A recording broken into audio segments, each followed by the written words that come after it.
For most of its history, the Galactic Republic enjoyed peace, more or less, and galactic wars were few and far between. But in its final 5 millennia, the galaxy would become a much more war-torn place as the Sith, Mandalorians, and other hostile factions launched war after war. This forced the Republic military to adapt much more rapidly than it did in previous eras, as the pressures of war led to advances in military technology and tactics. In this video, we'll be discussing the Republic military's evolution over the course of the old Sith Wars, as the Republic faced greater threats than ever before.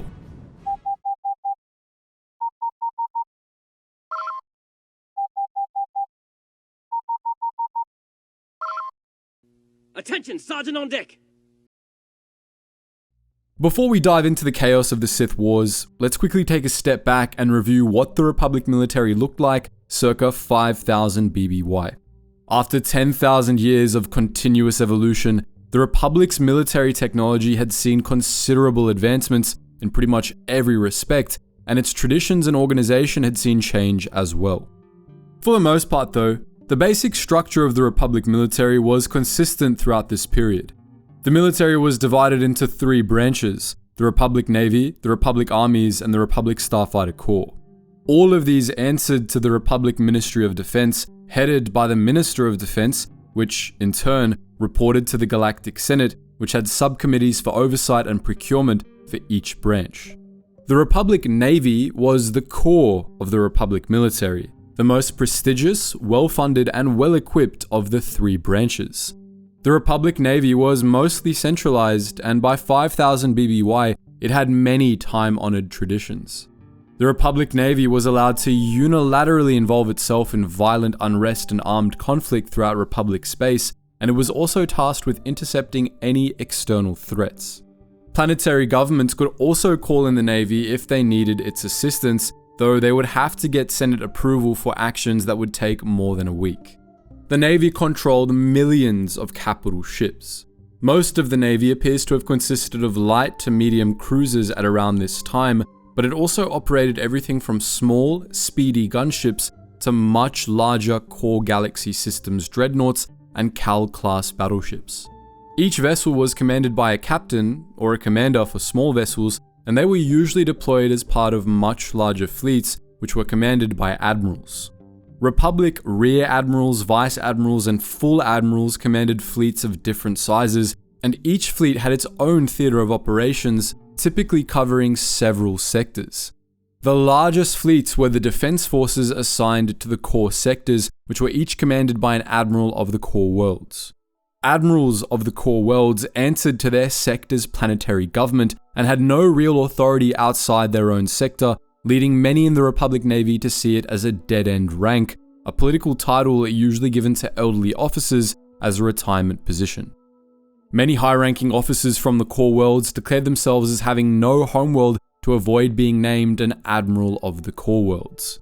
Most instead aspired to the rank of Admiral of the Fleet, the highest rank in the Republic Navy. The Admiral of the Fleet commanded the entire Republic Navy, making them arguably the most powerful person in the galaxy. Though the Naval Admiralty was stationed at the Anaxis Citadel, the Admiral of the Fleet had their office on Coruscant, as they usually worked directly with the Defense Ministry. The Admiral of the Fleet had total authority over naval deployment, although lesser admirals were typically left with plenty of freedom within their assigned theaters. Below these upper ranks were many millions of enlisted personnel and junior officers drawn from all over the Republic. Naval recruits were trained at the Republic Naval Academy on Prefspelt 4, following which officer candidates would receive further training at the Naval Academy on Coruscant or the prestigious Anaxis War College. Enlisted personnel began their careers as midshipmen, while officers started as ensigns, though most quickly received a promotion to lieutenant, such that one old Sith Wars era aphorism claimed that the galaxy would run out of stars to explore before the Navy ran out of lieutenants. The Navy often operated alongside the Republic Starfighter Corps, which was similar in many respects but much less prestigious. The Starfighter Corps mostly operated planet-based snub fighter squadrons at this point in time. It acted as a first line of defense for Republic worlds, holding off hostile forces until the Navy could show up. The Starfighter Corps also attached small squadrons of space superiority fighters to Republic fleets. In 5000 BBY, it favored the nimble S-100 Stinger-class starfighter. Starfighters were becoming increasingly viable in naval warfare around this time, and in the early years of the Sith Wars, they would go from an accessory to a necessity for naval forces. The Starfighter Corps primarily operated in squadrons, which were led into battle by commanders. Lastly, there were the Republic Armies. The armies were still a bit of a chaotic affair, as they always had been, but by 5000 BBY, they were steadily becoming a bit more centralized. Nonetheless, the armies were, at this time, still mostly made up of local militias and even some mercenary units, with only a few permanent centralized units. Prior to the Mandalorian Wars, Admiral Veltra put it bluntly: the Republic would rather rent than own. As a consequence, each division of the Republic armies was pretty much a separate army in its own right, and its generals answered directly to the Defense Ministry or even to the upper ranks of the Republic Navy, upon which the armies were often dependent. Army units were usually attached to fleets of the Navy in wartime for convenience, which army officers sometimes took issue with. The Republic armies were more uniform than they used to be by 5000 BBY, but they still varied considerably in terms of skill and training. Regular militia units were often poorly trained and poorly equipped, while the Army's elite divisions fared much better. Pay and conditions were almost always worse than they were for the Navy, leading to cultural clashes between the two branches and recruitment issues for the armies. In wartime, the Republic alleviated the latter problem by hiring mercenaries and offering considerable sign-on bonuses for army recruits, but these were both band-aids rather than solutions. Training varied between the different units of the Republic armies, but elite recruits were usually sent to one of a few prestigious training academies, among them the Raithal Academy, the Korolug Academy, and the Karida Academy. The different armies had different ranks, although by 5000 BBY they were slowly becoming more uniform. For instance, most army units lacked the ranks of lieutenant, captain, and colonel to avoid confusion with Republic Navy ranks. Generally, army ranks fell into three categories. At the bottom were army troopers, the rank-and-file personnel of the Republic armies. Above them were army officers, field officers tasked with commanding small units, who usually held ranks analogous to corporal or sergeant. Above them were army brigadiers, the highest-ranking ground officers who usually commanded from the rear lines. Brigadiers answered to the army's top ranks, which were usually led by generals. Due to the army's lack of uniformity, however, the top ranks of many units included more bizarre and unusual titles, such as Grand Zenog and Grey Chieftain. Different unit sizes varied widely as well, although not as much as ranks. In most armies, army troopers were organized into squads of 8 to 10 soldiers, which were commanded by a sergeant and or corporal. Most armies also had battalions commanded by a major or an equivalent rank.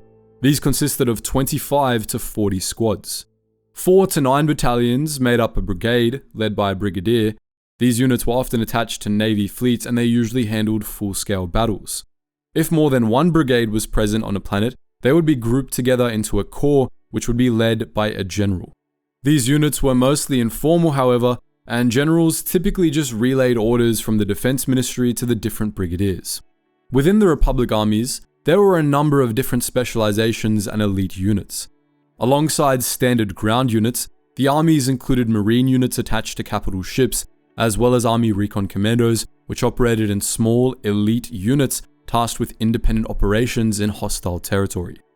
Ground units were often supported by armored divisions, which operated tanks, walkers, and other heavy vehicles, while especially lucky ground units would be reinforced by the Republic Army's Special Forces. Special Forces units, unlike typical army units, were usually organized, centralized, and operated on a galactic scale.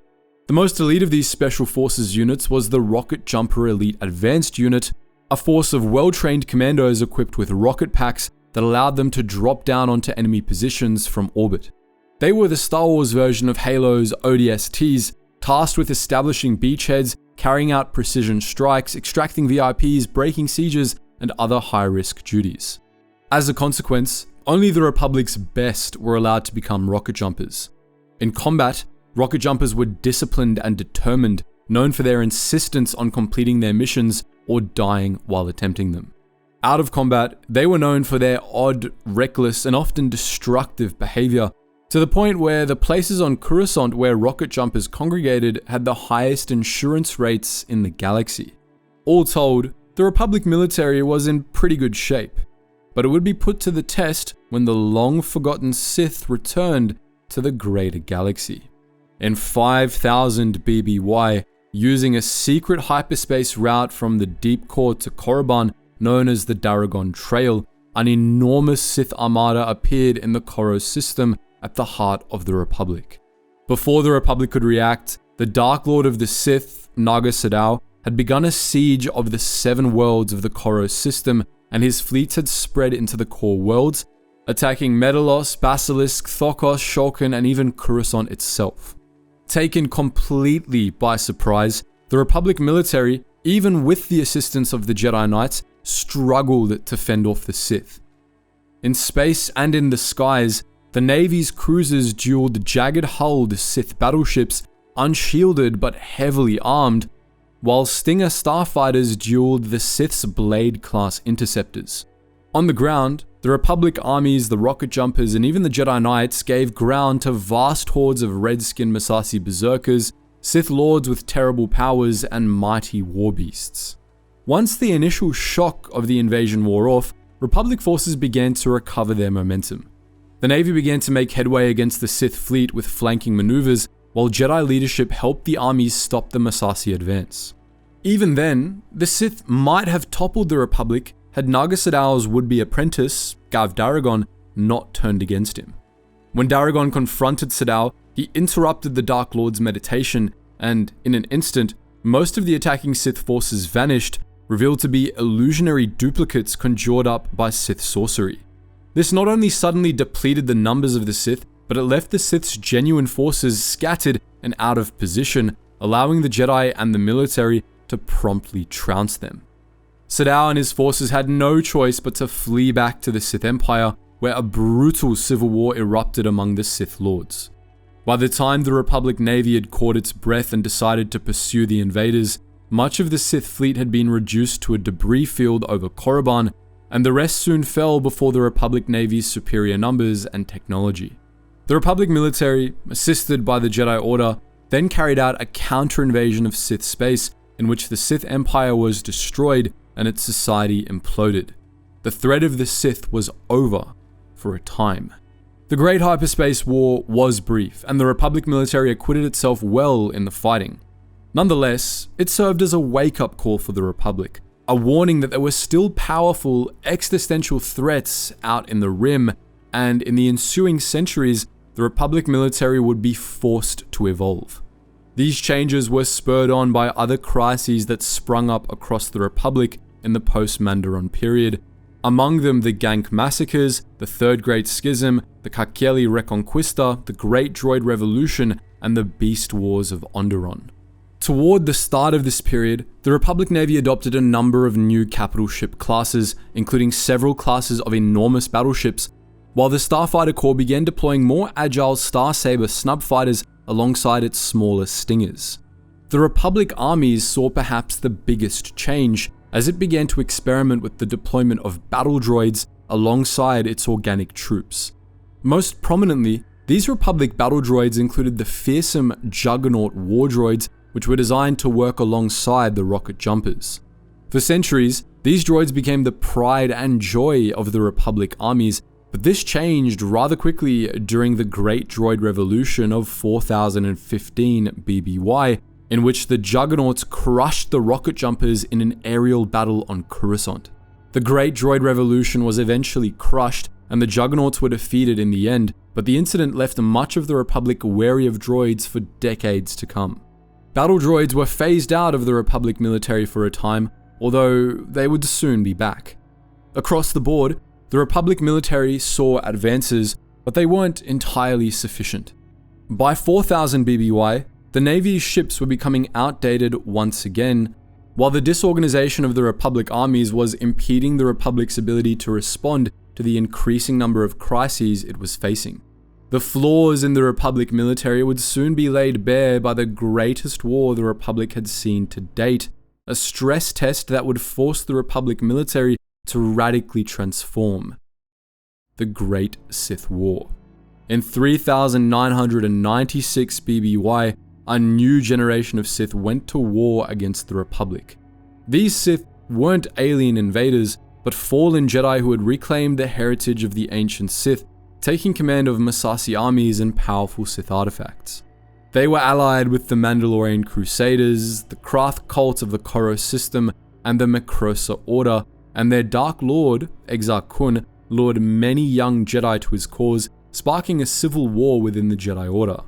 Their war against the Republic would push the galactic government to its breaking point, and it would have a lasting impact on galactic history. The Sith coalition in the Great Sith War aimed to destabilize the Republic by causing chaos across a wide swath of space, and the Republic military struggled to respond. Its outdated warships and starfighters were outmatched by those of the Mandalorians, while its armies simply weren't centralized enough to be everywhere the Republic needed them to be. Mandalorian advances tore through the Republic's remote territories, while the Krath Holy Crusade cut a bloody swath through the Republic's heart. While the military was rushing to the rim to respond to these crises, the Krath attacked Coruscant, which was only spared from Sith occupation by scheming within the upper echelons of the Sith hierarchy. The Sith lured much of the Republic Navy into a deadly trap at Kemplex 9, and they even destroyed Ossus, the homeworld of the Jedi Order. The damage to the Republic was immense, and the military suffered terrible casualties, but within a few months of the war's beginning, it was eventually able to recover and respond. Following the failed Krath assault on Coruscant, the Republic Navy rallied in the core, and armadas were dispatched to halt key Sith offensives. One Republic fleet stopped the Mandalorian Crusaders' advance above Iridonia, while the Corellian fleet drove the Krath from the Corellian Run. The Republic's Swift fleet won a string of victories across the slice, scattering Sith forces and forcing Exar Kun to retreat to his stronghold on Yavin 4. There, he was pinned down by the Republic Rim fleet and ultimately destroyed. With Exar Kun gone, the Sith coalition crumbled, and by the end of the year, the Great Sith War was over. Like the previous war with the Sith, the Great Sith War was brief, but it was much more destructive to the Republic, its military especially. The early battles of the war and the disaster at Kemplex 9 had inflicted terrible losses on the Republic military, and more importantly, the war as a whole showed that the military was in serious need of an overhaul. This time, the Republic military would be subjected to much more extensive changes than it had been previously. In the 20 years after the Great Sith War, the Republic overhauled virtually its entire arsenal, and it began to adjust the organization of its military as well. Marketed as the Generation Tomorrow overhaul, this brief period saw rapid advancements in military technology, paving the way for a new era of warfare. This era of rebuilding saw the Republic's full military-industrial complex mobilized behind revitalizing the Republic military. The shipyards of Foros, Rendili, Kuat, Fondor, Salust, Corellia, and Vento began churning out new starfighters and capital ships, while new small arms were rushed into production on Arcania, Bothwoi, Duro, and Coruscant. New technologies, such as advanced navicomputers that could calculate hyperspace jumps without relying on hyperspace beacons, became commonplace. Even the military's aesthetics started to change, with Republic military personnel donning bright new orange and black jumpsuits and dress uniforms. In the image on screen, you can see 4 examples of these new uniforms. From left to right, you have a Republic soldier, a Republic pilot, a Republic Army officer, and a Republic Navy officer. Of the 3 branches of the Republic military, the Starfighter Corps was the least affected by the overhaul, despite being the branch that the Generation Tomorrow project started for. The Starfighter Corps got new starfighters, most importantly the iconic Aurek-class tactical strike fighter, but its structure remained intact, and the only organizational change in its deployment was that the Corps began deploying its squadrons more frequently in naval combat.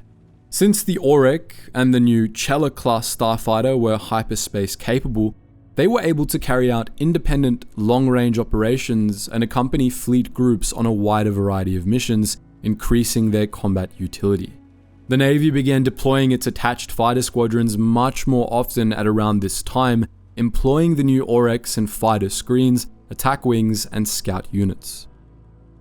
The era of modern starfighter warfare was beginning, and though the Starfighter Corps continued to maintain its in-system squadrons, it slowly but surely was functioning more as an extension of the Navy.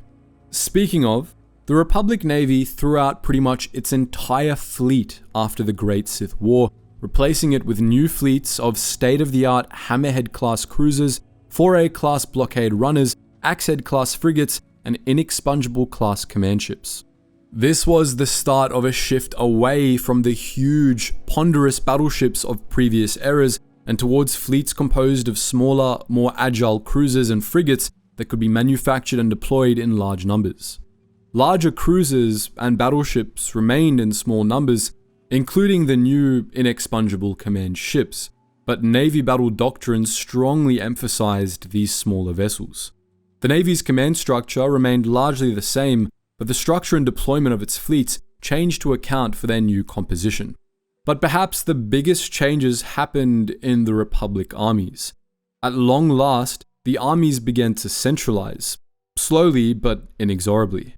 Uniforms, equipment, and training began to be standardized, and the different army units steadily began to adopt common rank structures and orders of battle.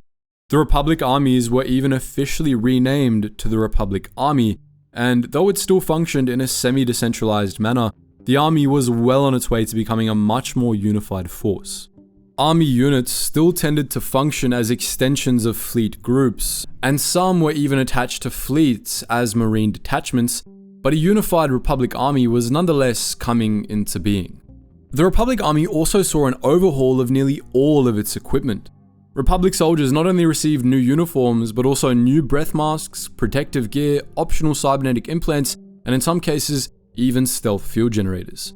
The pulse wave blasters the armies had used for millennia were replaced by new, superior modern blasters, while officers were issued new vibroblades with cortosis weaves for use in self-defense against lightsaber-wielding attackers.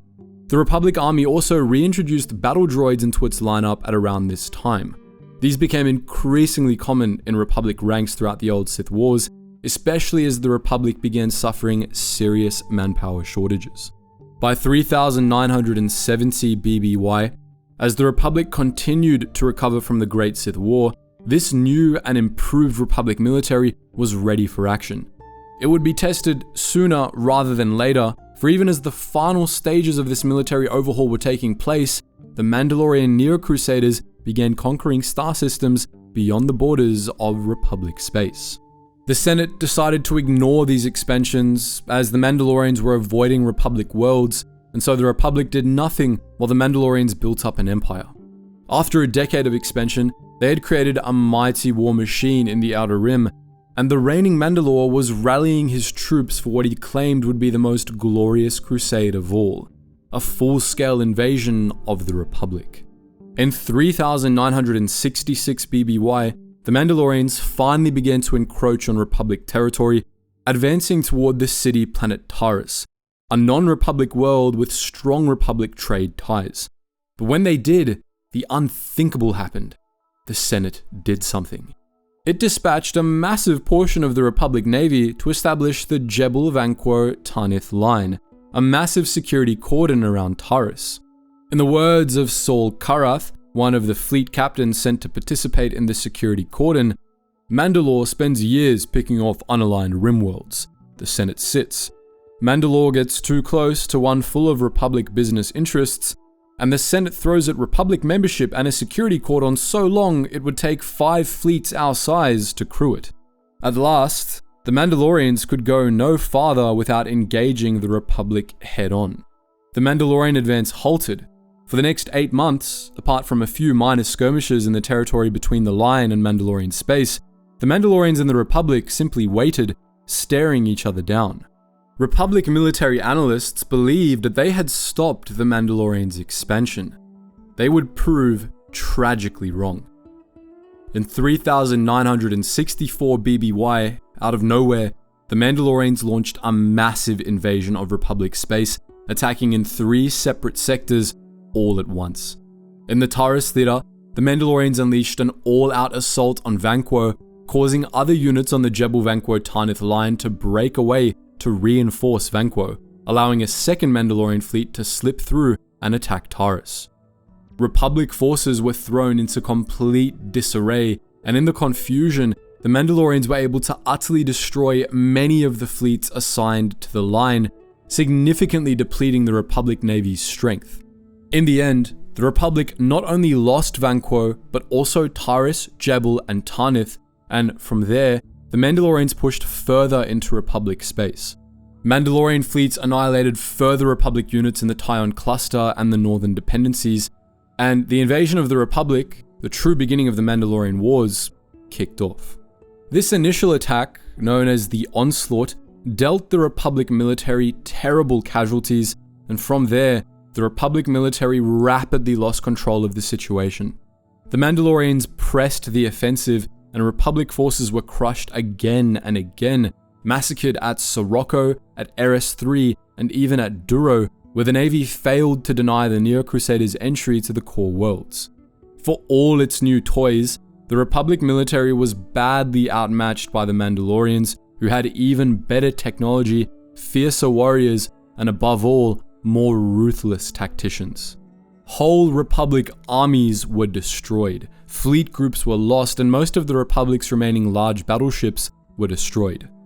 Desperate, the Senate begged the Jedi Council for aid, but the Council refused to get involved as the Order's numbers were still recovering from the Great Sith War. But as you surely know by now, 2 young Jedi Knights named Revan and Malak disagreed with the Council's decision and rallied a group of like-minded Jedi to join the fight anyway. In 3962 BBY, after the Mandalorians took Duro, Supreme Chancellor Tol Kressa named Revan and Malak the supreme commanders of the entire Republic military, while their followers were made generals. Their entry into the war would be a turning point, and it would see further changes in the structure of the Republic military. Around the time Revan and Malak joined the war, the Navy once again switched tactics. Its strategy of fleets of small cruisers led by massive command ships hadn't worked too well against the Mandalorians' destroyers, so the Republic rushed 2 larger capital ship classes into production to fill the middle ground between the 2 types of ships. These were the Centurion-class battlecruiser, a smaller and less unwieldy command ship that replaced the Inexpugnable, and the Interdictor-class cruiser, a heavy cruiser that had the added bonus of being able to prevent enemy vessels from jumping to hyperspace. These new ships proved their worth in Revan's first major operation, a counterattack above Duro in which they prevented the Mandalorian fleet from escaping the system with a cache of stolen war material. New Republic war droids also began to be deployed at around this time, including tank droids that evened the odds a little against the Mandalorians' Beskar-clad Crusaders. More importantly though, the Revanchists provided the Republic military with new leadership, and the military was reorganized to account for them. The Republic Army was formally reorganized into a singular unit, with its largest components each led by Jedi Generals. Jedi Generals were integrated into the Navy's command structure as well, working alongside admirals to command fleet groups. The Republic's new supreme commanders, Revan and Malak, had authority over all 3 branches, and they provided the Republic military with a level of centralized organization that it had never had before. Under Revan and Malak, the Republic military began a counteroffensive against the Mandalorians, and the tide of the Mandalorian Wars turned. Thanks to Revan's strategic genius, the confusion and lack of coordination that had defined the Republic's performance in the first half of the war evaporated, replaced with a rigid organization and carefully calculated strategy. For the next 2 years, this counteroffensive would drive the Mandalorians from world after world. This always came at a high cost, but this was something Revan could accept. He grew to match the Mandalorians for brutality, and his strategies could be as bloody as they were ingenious. Under Revan, the Republic won crucial battles at Altair III, Elam, and most importantly, Duxon. In the latter engagement, which lasted nearly a full year, the Republic Army suffered the highest casualties it had ever experienced, losing 10 soldiers for every Mandalorian that fell, but Revan's strategy allowed the Republic to come out on top in the end. After Duxon, both the Mandalorians and the Republic had been driven to the breaking point. The Neo-Crusaders had largely been defeated, but all the different branches of the Republic military had suffered staggering casualties as well. Both sides only had one battle left in them, and this climactic clash would take place above Malachor 5. In that last, terrible battle, the Republic ultimately came out on top by unleashing the Mass Shadow Generator, a super weapon that destroyed the Mandalorian fleet. But the Republic's own casualties were enormous. The Republic fleet present for the battle, which represented a large portion of the surviving Republic Navy, was ravaged as well. But the battle was won, and the Mandalorian Wars were over. The Republic had survived, but another war was just over the horizon. The Republic didn't even have time to recover from the Mandalorian Wars before the Jedi Civil War began. The Mandalorian Wars had corrupted Revan, Malak, and their followers, turning them to the dark side, and just a few months after the Battle of Malachor 5, they declared themselves a new generation of Sith. Darth Revan and Darth Malak established a new Sith Empire, and they set out to topple the Republic and conquer the galaxy.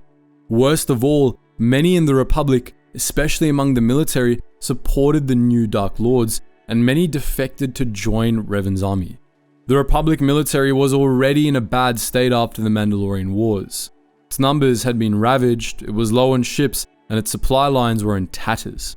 But this problem was exacerbated greatly by the waves of defections that the Jedi Civil War began with. Vast numbers of ground soldiers became Sith troops, leaving the army critically understaffed, and defections from the Navy stripped the Republic of all its remaining large capital ships, handing all its Centurion battle cruisers and interdictors to the Sith. Many high-ranking military leaders defected, as did all of Revan's Jedi followers, leaving power vacuums in the Republic military's uppermost ranks.